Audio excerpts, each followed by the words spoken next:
Behind the Sign, Season 1, Episode 6, Landee Bryant and Bricolage. Hi, everyone, and thank you for joining us again at Collab-Works on Behind the Sign podcast, where we tell the stories of the owners behind the signs that you all know and you all love. You've been in their stores, but what do you know about the owners? That's what we're here to tell you.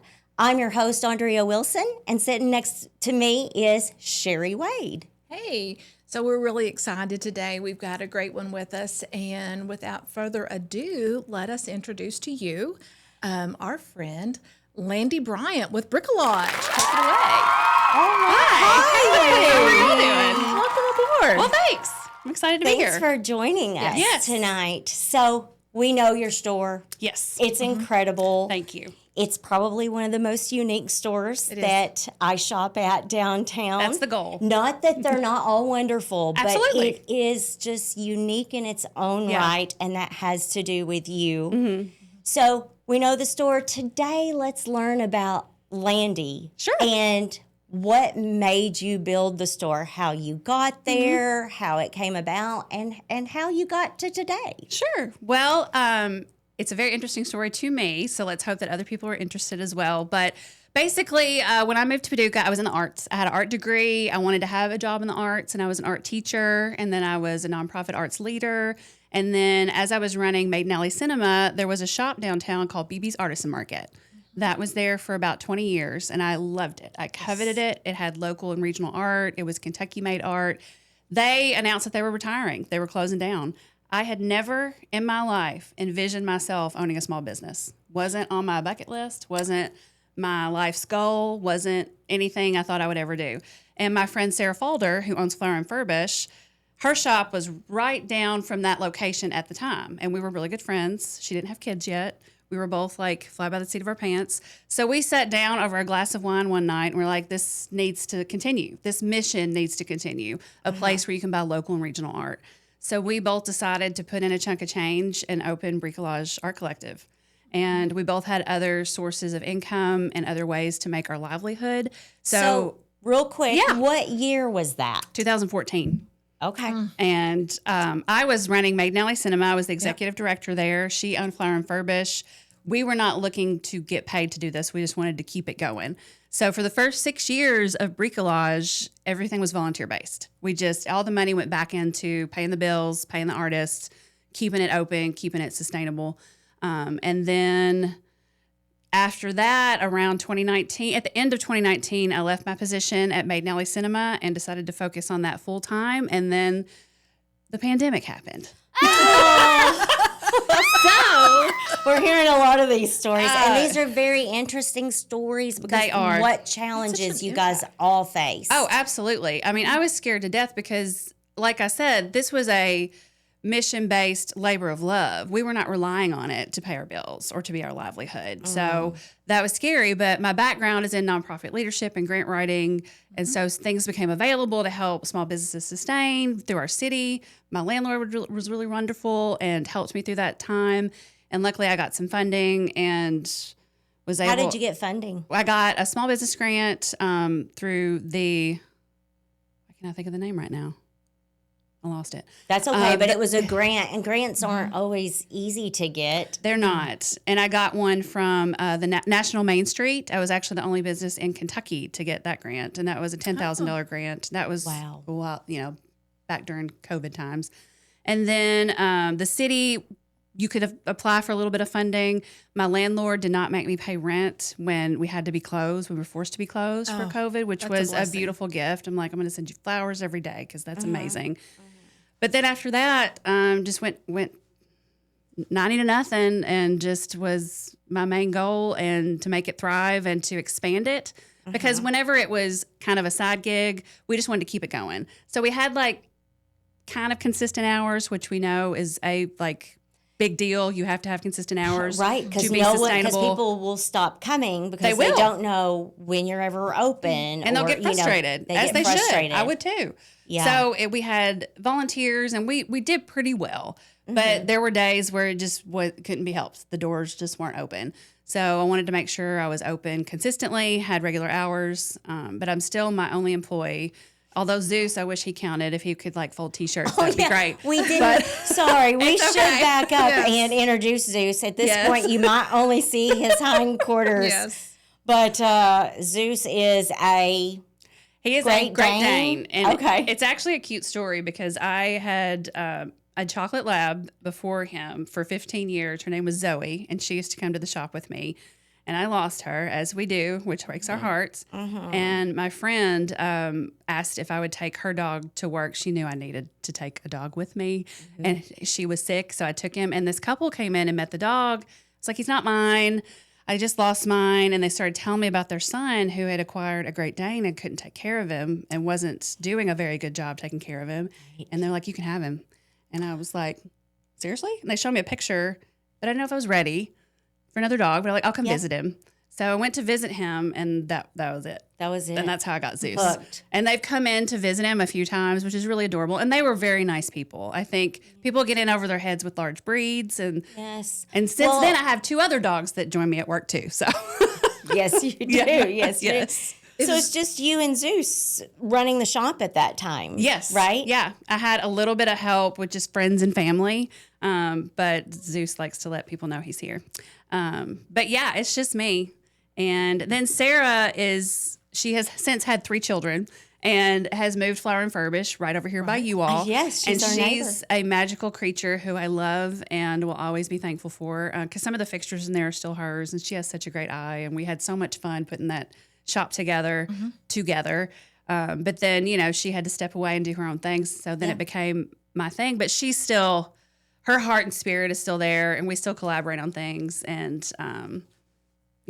so, and there's more artists. I've found more artists, and I just keep growing and finding new people, and I get more people that come in asking if they can showcase their work there. But I think everybody asks me about, like, how did you start your small business? How is it still surviving? I think one of the main reasons, which a lot of people couldn't do, is the first 6 years, nobody got paid. It wasn't like, we didn't You have just to did make it out of the love. Yeah. It was a true love and passion for was. what you were doing. It was, because it was a passion for what that they did there, but that location is just so beautiful. Yes. Market House Square is just got such character, and the walkability is so important with our tourism that it's kind of that same shop maybe down here would not do as well as it does down there, because people love our historic downtown. They go and walk around. The boats come in.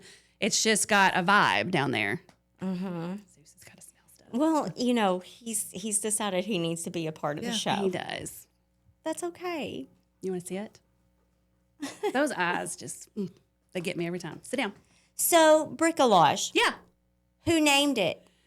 Well, it was actually a collaborative effort because it means putting things together with things that are found. So it's kind of like collage, but more like found objects and making new things out of old things is kind of what it means, which made a lot of sense because we were carrying things that were handmade by lots of different people. So, Absolutely. So, you carry a lot of unique items Yes. that you can't find anywhere else. that's the goal. as Tell well. us about those. Yeah, well, I have lots. I have about 75 different artists represented in there. Wow. Which is kind of, I think when you look around, it's full, but it's hard to think that many people are in there. But there's lots of people that do prints and 2D work and things on the wall, jewelry, ceramics. I design the T-shirts because I've started to have fun with the way people don't know how to pronounce Paducah. And that is funny. It is funny. And the whole phonetic design has really done well. And while we love people that purchase art, it is a luxury item. It does not sell every day. So sustainability has come through T-shirts, and I have vinyl records and vintage clothing. And I really just curate it with things I want for myself and think are cool. And like, then, what would you be looking for? yeah. Well, and that's kind of the thing, too. There used to be a shop. Actually, my first job was in retail. I worked at Broadbent's Foods and Gifts because I lived in Cadiz, and it was a little boutique gift shop right there on I-24. And Miss Katie Broadbent was like my mentor, and I loved her so much. And she's come to visit my shop, which is super cool. Being an artist and going to Murray State and having an art degree, and then being involved in the arts in Paducah for so long, I've just met a lot of people. And then I will. So, what did your younger self think you would do? What was it that you thought you would be doing at this point in your I life? really had aspirations to be a fashion designer. for a long time, and I loved that. And then when I went to college, I thought about doing photojournalism because I love photography and I love to write. And then I got there and I realized journalism was not the kind of writing I wanted to do. I like more creative writing, short stories. So I just dropped that part and I specialized in photography. So that was what my major was in. And then my master's was in nonprofit leadership. Okay. But yeah. So did you think you would own a store and be? Heck no. That was I never love it. And never I'm part of the plan? grateful. It was never part of the plan. I think I moved to Paducah after college. My first interview was as an elementary art teacher. And my parents were both teachers. My mom taught for 45 years. My dad taught for 30. What kind of teachers? Art. Right, yeah. Well, They were both art teachers? My dad was art. My mom was English and literature. Oh. So I took a little piece of both of them. You did. And I got offered the job, and I'm a 20-year-old right out of college. And I'm like, you don't say no to a job offer, because I wasn't sure. I was like, I might love teaching. And I loved parts of it. I loved the students. I loved some of the parents. I loved the other teachers, but I was so naive. It was a lower socioeconomic school. And they're all worthy and beautiful human beings, but I grew up middle class, nothing special. But it was a very humbling and eye-opening experience for me to be a teacher in that school. And it just wasn't for me at that time. And so then I moved on and worked at a couple retail places and then worked at the Eisner Art Center for many years. I was the director there. And then I moved to be the director at Maiden Alley Cinema. And then here we are today. Yeah. But what an opportunity, though. You know, you had elementary education that you could teach there. But now it's like public education. Right. You get all ages that get to come in and be a student of yours. Which I love. And I love talking about, it's hard to believe, I have like a card catalog in my head of every artist in there, and I know their background or know them personally or can tell people about them, which is why it's hard for me to think about hiring somebody else to be there. Like, I need the help, but I'm like, they couldn't tell the story the way that I do. Right. How would you do that? How would they know? How would they have the passion? How that is hard. It is when it's your baby. Your business is. So, and it's just gotten more and more that way over the years. With your artists, do you seek them out? Do they seek you out? How does that work? Are there openings for artists? Kind of. I also curate rotating exhibits at Freight House and at Artisan Kitchen. So I put up every 8 weeks at Freight House. I switch out the artists, and every 10 at Artisan I do. So those are opportunities for people too. But I book that like 2 years out. But I do my shop because I like it full. Like, I was getting ready to. There was a shop in Nashville that was called Pangea that has since closed. That was kind of the inspo for this shop. And then there was a shop here, and the owner came in the other day. I Charmed Life. I don't know if y'all were here or whatever, but it was here. It was down on Broadway. When I first moved here, it was 2002, and it was like an eclectic little coffee shop, cool little gift shop, and it was super cool. So I've had inspirations in the past. I make it a place I want to go shop. Yeah. Behind the Sign is proudly sponsored by L.A. Miller & Associates, your trusted partner in small business growth. For more than 30 years, L.A. Miller has been helping entrepreneurs not just balance their books, but build the business of their dreams. From accounting and tax strategy to consulting and coaching, their team understands that numbers are only part of the story. The real story is your growth. Whether you're just opening your doors or scaling to the next level, L.A. Miller & Associates stands beside you with the expertise, tools, and personal guidance you need to succeed. Because at L.A. Miller, supporting small business isn't just what they do, it's who they are. L.A. Miller & Associates, your partner in growth, your partner in business. And I have great taste, so. You do have great taste. She does. You also have some shocking things. I do, yes. And that's the point. And so do you ever, it is the point. Yeah. And I love that. I love to bring people into your shop that are unexpected. I'm like, oh, let's go in this gift shop. Sure. Because the shock factor sometimes is the funnest part of being in your shop. It is. Likes to take me. Yeah. And I love to buy wrapping paper in your shop and wrap up a gift to someone like maybe Renee, who's back there helping us with production, and give her this gift in wrapping paper. She's like, oh my God, where do you find this? But I love that. But I do wonder, like, what do people ever say anything to you about the shock factor things? Do they embrace it? I think do you have to counteract some of that? And just be Right. like, I can carry whatever I want, basically. Right. Yes, I have had a few, really a lot less than I would have ever thought, of people coming in that want to have some kind of debate or something. Yeah. Because my shop is, I don't want to get too deep into it, but a little political.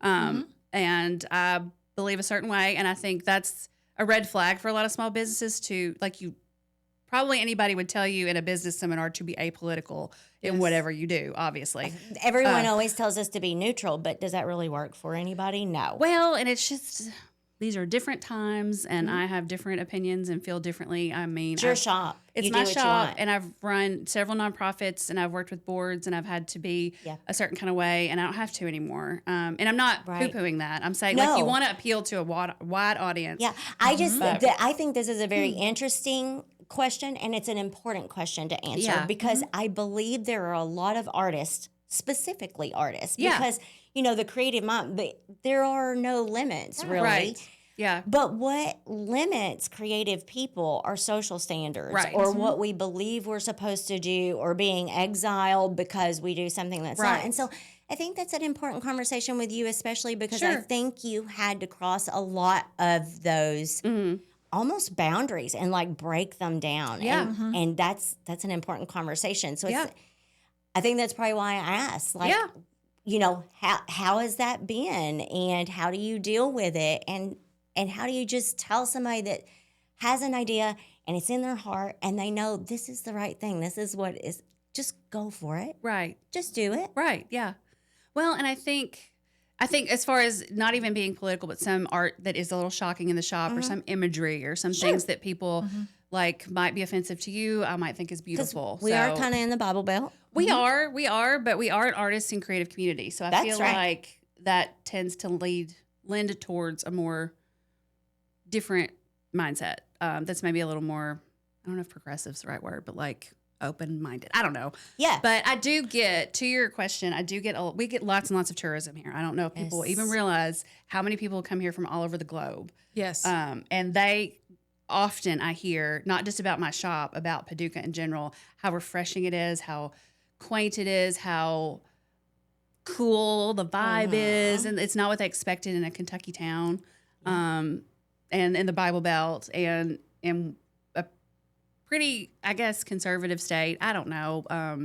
But I get lots of those comments that people are just breath of fresh air. I actually had a couple in this morning she was from Portland, I think, and was just talking about, she's like, your store is my spirit animal. I'm like, that's awesome.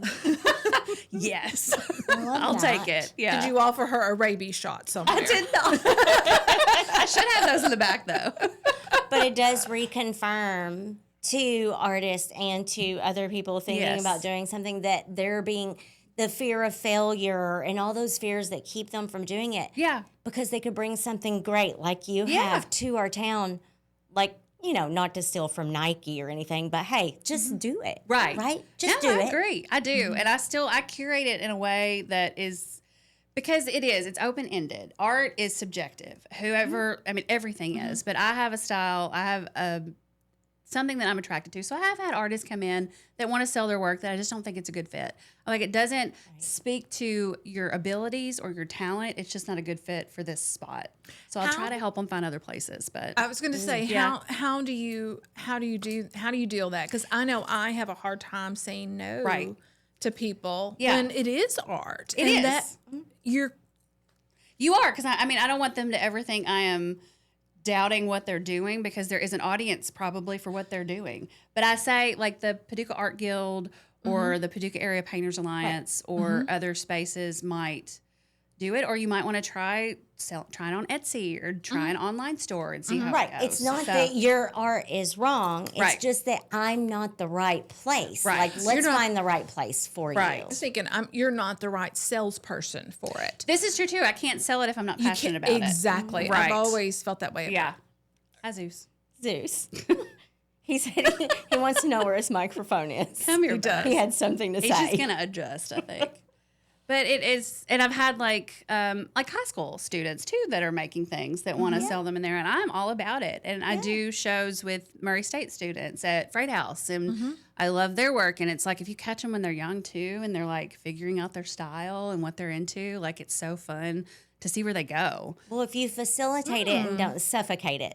That's the thing with artists, right? Absolutely. Like facilitate. So Absolutely. they're really lucky to run into you to be able to continue to grow into what they're really supposed to grow into and not be stifled until they're older in life, and then they're at the point of like, I should have done this a long time ago. Right. Because this is what I needed to do. Well, and that was what I love so much about teaching elementary students. They're so uninhibited in their creativity and what they're into and what they're like not afraid to say and do, which is so cool and refreshing. Because I mean, we all lose that. We do. We have to because of societal stuff and everything, which is kind of meh. Everything like just piles on us as we get older, and I feel like I'm always trying to peel it off. What about you? Like, get off. Like, I'm not that. I'm not going to do that. Yeah, I agree. Yeah. So we have a lot of boats that come in town. We do. We do. Do you keep up with? I know some of the businesses downtown kind of keep up with where the people are coming from, how many different countries or places. What stories do you have as far as that goes? It is a very eclectic audience. I think it's just like anything in this town. Do you have one of those? I think off the top of my head, I would have to think about my senior show. I think something startled him. When I was in college. The train. Oh, There's literally a train going by. Him's a big boy, but him's sensitive. And when I was in college, when you're getting your Bachelor of Fine Arts, you have a senior exhibition of your work. And I was just going through pictures the other day. This is why this is top of mind. My brother was an amazing artist, and that's part of why I stayed around here too. I lost him to brain cancer in 2010. And he was an inspiration to me. He was my best friend and super awesome. But that was a time that he was there, and I've lost my dad since too. And my dad was there, and they were both amazing artists. And I actually have them all over me. This is my dad's artwork, and my brother's tattooed on my leg. And those, I don't want to cry, were kind of defining moments in my life too. Thinking back on when they were there, and it was funny because I was never interested in art when I was younger. Like I was, but my dad was an art teacher, and my brother was so good at it, I was intimidated. I didn't think it was for me. And then I went to college, and I took a life drawing class, and I was like, I'm pretty good at this. And I remember taking it home to my dad, and he started like crying a little bit. He was like, I told him I wanted to be an art major, and he was just, because they never pushed me any certain direction. They wanted me to do what I loved. And you could tell he loved that that's what I loved. And it was really special. It's like, that's my girl. Yeah. Yeah. And I mean, I would take home my work, and we would critique it together. And sorry.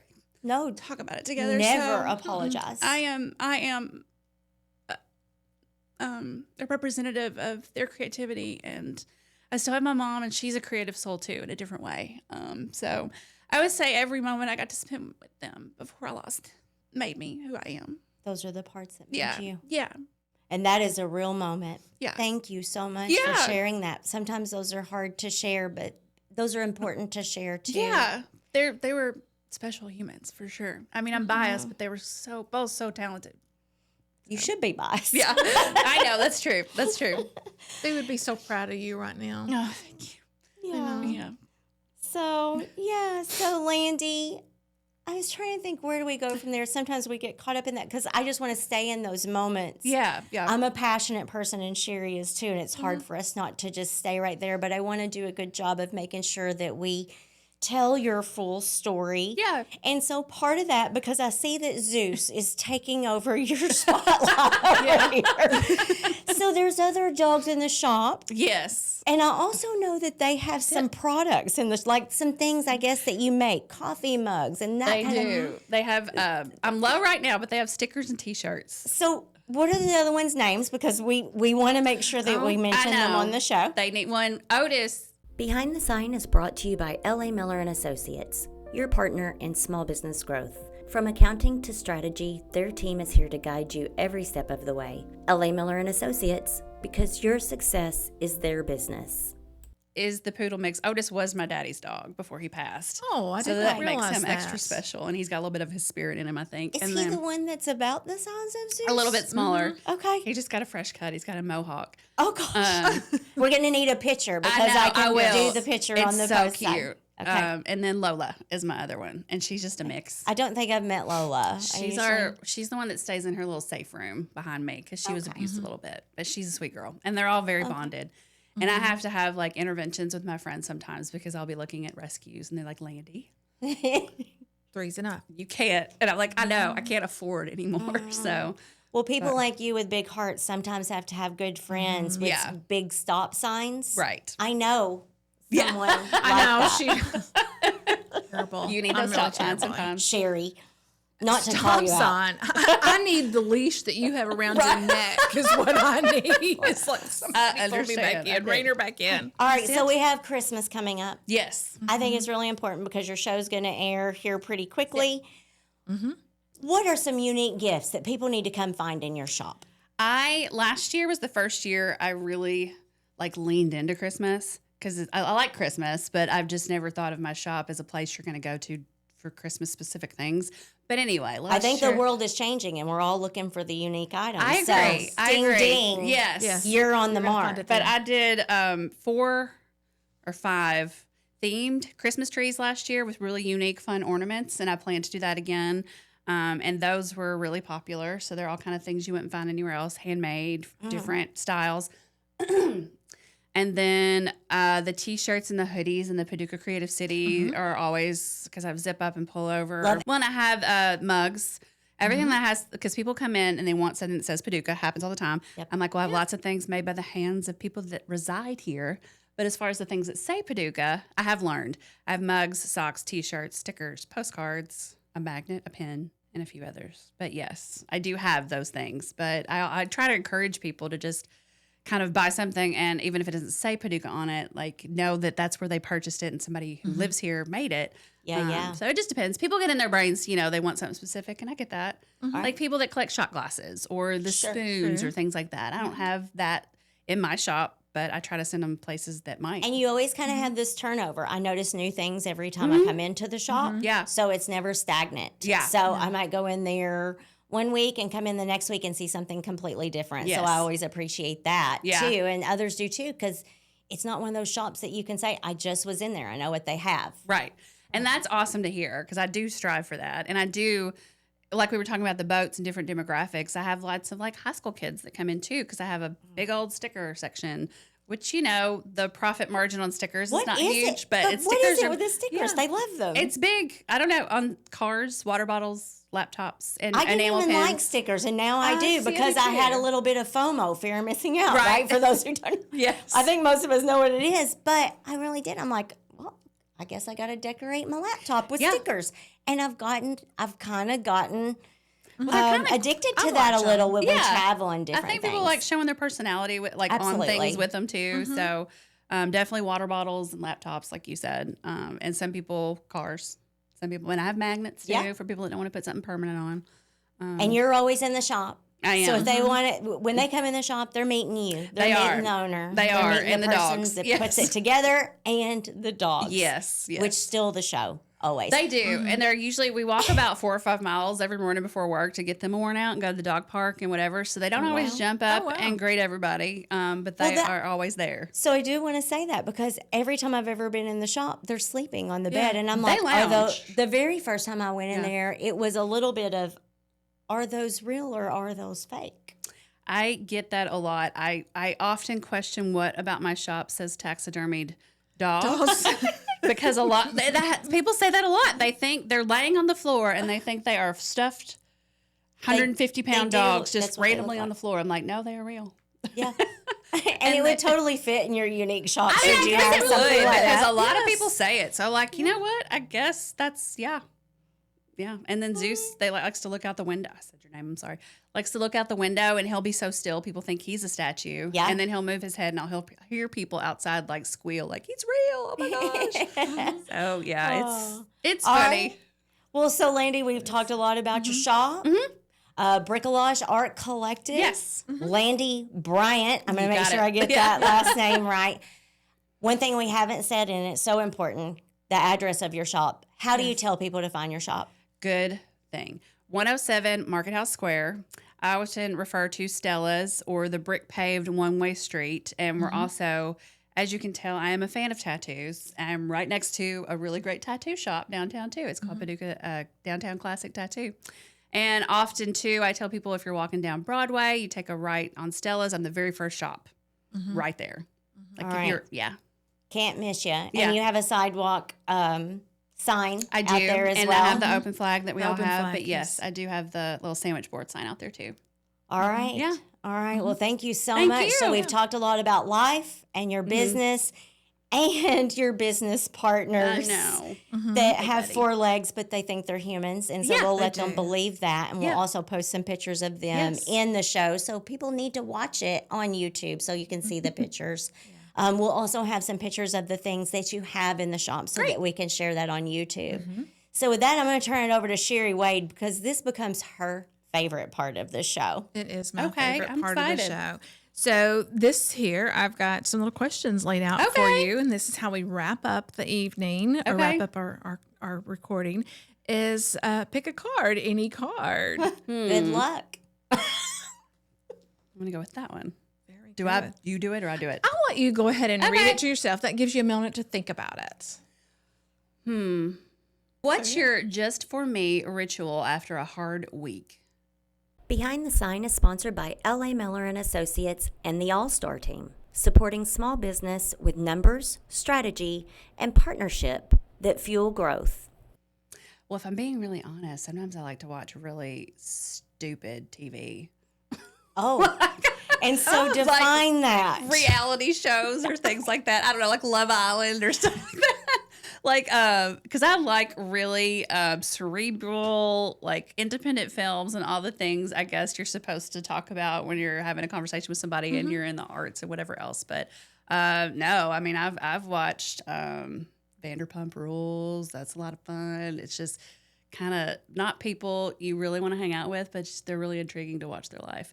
And I'll also probably have a bourbon after a long week. Excellent. And yeah, and hang out with friends. I have a great group of ladies that are my heart and soul, that are also very active in the community and just kind of complete me. So time with them. And honestly, I think if we're all being honest, when you work in public service and work with people, you're on all day. And sometimes when the day comes to an end, it's really nice just to be by yourself and be with my dogs. And I do cherish that more so than I did when I was younger. So I do not have the FOMO that I used to have. Like, what's going on tonight? I need to go. Yeah. And So good for you. So you know to just shut it down and let Yeah. yourself rest Yeah. and have those moments. That's hard to do sometimes. It is because I've always been like, you know, like you, like a doer and a yes. And I want to go to everything and I want to be part of all the events. And, but no, I mean, I cherish those. Yeah, just be Times. selfish in that way. That's your Yeah. time. Yeah. Yeah. All right, then. Yeah. Well, with that, unless there is something major that we have forgotten here that you think we need to mention, I will mention I do put on events. That's another one of my Yes. things. It's under 11 Year Itch. I call it that because I ran Maiden Alley Cinema for 11 years and I started a live music series there. And when I left, I had the itch to keep doing it. So I called it 11 Year Itch. I'm so glad you talked about that. I Yeah. see it. And I was like, I told Sherry, I was like, I'm not What sure does what that it mean? is. What Yeah. does it mean? So Yeah. that's you. That's the name, and that's And me. you're doing that. And I book local and regional touring artists and put on different events about once a month in different venues downtown. So if you follow 11 Year Itch on Instagram, you can see that. They're usually ticketed events. Sometimes they're fundraisers for nonprofits. And then working with Paducah Main Street to put on the Confluence Music Festival on October 25th this year downtown. Very good. Tell us more about that real quick. Yeah, it's going to be 4 bands. It's going to be small footprint. We're going to try to make it a 3-day festival moving forward because I started the Oktoberfest back in 2011 as a fundraiser, and then it moved away, but it's coming back, and it's a great event as well. So, yeah, it's going to be 4 bands, about 15, 20 vendors, creative cocktails. It's going to be in the Market House Courtyard Theater off of Maiden Alley. So it's going to be fun. Excellent. Yeah. Excellent. Well, Paducah is sure blessed to have you. Yes, thank you. I appreciate and have that. your shop, have your creativity, and have your open mind and be able to pull in the artist and share a space where everyone can enjoy that, where we're not just stifled Yes. into what people believe it should be. I Right. love the freedom that you find in your shop. Well, thank you so I appreciate much. that. That's a nice for- compliment. So, Yeah, thank you you. so much Of for course. having that. Thank you all. Sherry, Okay. got anything else to wrap up? We're going to close it down here. No, Okay. we just appreciate you being here and sharing your love of Paducah. And I understand what it's like, when you see, it's almost like you're experiencing Christmas through another person's eyes. Oh yeah, when It's with you all the time, Yeah. and then just to get to see it that way, it's really it's a you. blessing to be able to get to do that. And Paducah is so lucky. Western Kentucky. Well, Let's just go statewide with it. yeah. Kentucky is just so lucky to have Landee. Well, thank you. That is very sweet. I appreciate you. Lucky to very have you. and Zeus. and Zeus. All right, friends. Well, thank you. It's been an honor and a pleasure to Same have for you me on the too. show. Thank you Absolutely. so very Yes. much. So And thank you. to those of you out there that are helping us with our mission of sharing the stories of the owners behind the signs, and that's so important because we really don't know them that well. And honestly, it's all about their shops and all about what they do. But the truth is, it starts with them and their passion and what made them do what they do today. That's, and these stories are important. So what we ask is if you will help us share these stories, share them with your friends, your family, what Collab-Works is trying to do as a grassroots mission to get the information out there. We would appreciate that very, very much. And with that, of course, we'll say it has been another very successful, Has been. very awesome show. And again, we're just privileged to be able to tell this story tonight. So Thank you for the invitation. Landee. I appreciate it. Oh, you're Thank you, welcome. Sherry. Thank you, you. Zeus. Zeus. Thank you, Renee. And with that, we'll sign off. Till next time. Bye, friends. Bye, friends. This has been a Collab-Works Media production.